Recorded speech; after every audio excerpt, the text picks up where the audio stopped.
Mayong buntag, Sa araw na makatagpo ka ng tao, handa kang samahan mula sa pinakamagulo hanggang sa pinakamasayang sandali ng buhay mo.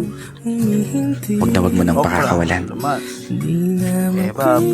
Kasi sa mundo na ginagalawan natin ngayon, isang hamon ang makakita ka ng tao magmamahal sa'yo ng tapat at totoo.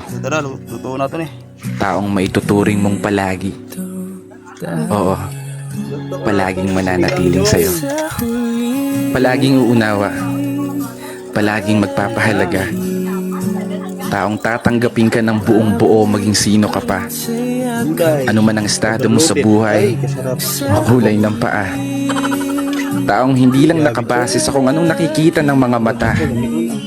Taong bigla na lang magliligalig nang hindi mo alam ang dahilan. Ay, mali pala.